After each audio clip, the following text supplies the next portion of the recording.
to the channel.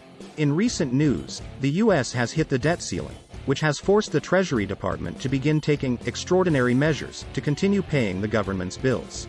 As investors, it's important to stay informed about what's happening in the economy and how it might affect our investments.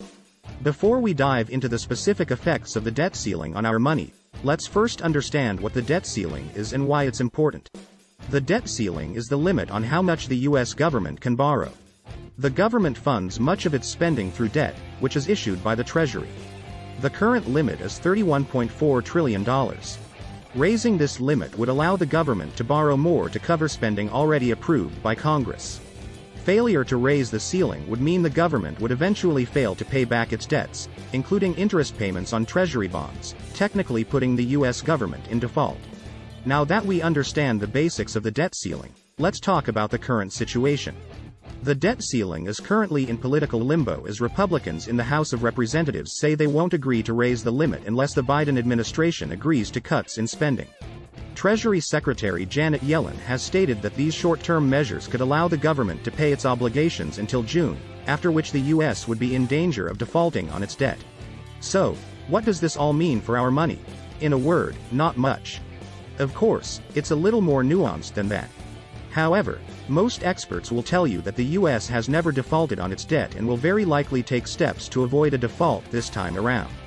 Because of its sterling reputation, US debt is considered a risk-free, safety asset in the world economy. This means that even if there is some market turmoil, the US debt is considered safe, and will continue to be. However, it's important to note that there could be some market volatility, like in 2011 when the US faced a debt ceiling crisis and received a downgrade in its credit rating. It's important to remember that while this might affect the market in the short term, it doesn't have a long-term effect on our money. It's also important to note that any potential market volatility or shakiness in US creditworthiness could result in some market turmoil. However, it's important to remember that this is usually temporary and markets tend to recover over time. Additionally, it's important to remember that as long-term investors, short-term market fluctuations should not be the sole focus of our investment strategy. Additionally, it's important to remember that the US government has always found a way to pay its bills and has always found a way to avoid defaulting on its debt. This means that even if the debt ceiling is not raised, the government will likely take other measures to avoid defaulting on its debt.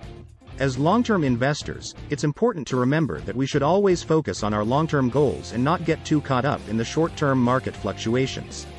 This means that we should continue to diversify our portfolio, invest in a mix of assets, and have a well-thought-out investment strategy. It's also important to remember that the debt ceiling is just one aspect of the economy and there are many other factors that can affect our investments. It's important to stay informed about the economy as a whole and to not just focus on one specific event. In addition, it's worth noting that the US government has a long history of raising the debt limit to meet its obligations, and there is a good chance that the government will raise the debt limit again. The government has a good track record of avoiding default, and it's likely that the government will continue to do so in the future. Thanks for watching. I hope this video provided some valuable information on the debt ceiling and how it may affect your investments.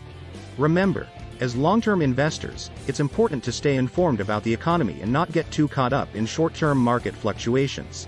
As always, it's important to do your own research and consult with a financial advisor before making any investment decisions. This is not financial advice. Don't forget to like and subscribe to our channel for more informative videos on stocks and finances. And, if you have any questions or comments, please leave them in the comment section below. Thanks for watching and stay informed.